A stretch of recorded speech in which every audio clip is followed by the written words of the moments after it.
Julian Assange saying there is a way to help tech companies to sort of monitor what's going on when the government wants to seize on their devices and have them turn on their owners.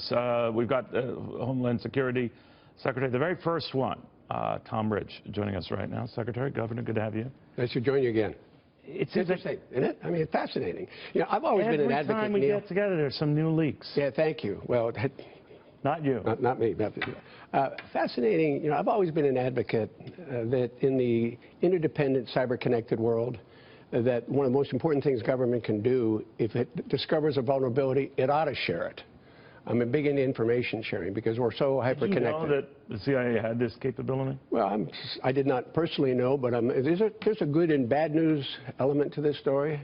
I mean, truly, it's tough for me to believe that Apple and Samsung and Microsoft, their engineers, were not aware of the vulnerability. But if they weren't, maybe it's comforting to know that the quality of the technologists that we have in employ of the federal government exceeds theirs. So, in any event, they got the information. It's now known by our enemies. Yeah, well, it is. And more importantly, it should have been shared earlier, in my judgment. But I'm a big believer if Google is exposed and if Amazon's exposed, so every corporation's exposed, relying on those systems. I mean, that's one of the reasons that we're working with the National Association of Corporate Directors and Carnegie Mellon to have a course for board of directors. A lot of them watch your show, by the way, so I don't mind the plug. But the bottom line is that vulnerability exists. People rely on the Google system, and so share the information, government. But were you surprised, Governor, when I talked to a lot of people who kind of just shrugged their shoulders and says, oh, what else is new? Like, they're almost used to their privacy being invaded. Even when I mentioned, yeah, they have this technology where your TV, and they're spying on you even when they're off. And then, I don't know what worries me more, that technology or the fact that we're blasé about it. I worry about being blasé. I mean, there's going to be 20 billion devices connected with the internet by 2020. There'll be over 3 billion people connected. We are a hyper-connected digital world, and we are all exposed. And I think John Chambers said it best. It's not the Internet of Things, it's the Internet of everything, and everyone is a potential point of vulnerability. Well, you mentioned Chambers, but I was thinking of Scott McNeely in the old Sun Microsystems days that said, if you want your privacy, just get over it. Well, I don't. What do you make of that? Well, I'm not over it. I don't want to surrender my privacy. I want the federal government to help to secure it, although the way we have arranged this incredible network, we're so dependent upon it. I mean, I asked a law school class last year, how many of you law students have ever, before you clicked I agree, read the terms of service and privacy? Right. Raise your hands. Nobody raised their hand. So, you know, you're kind of, we're so connected. You're dependent upon it. This type of information, it's ubiquitous. It's everywhere.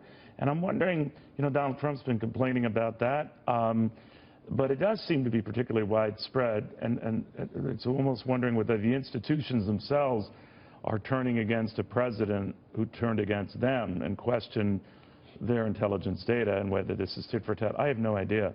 But what is going on? Because it seems out of control.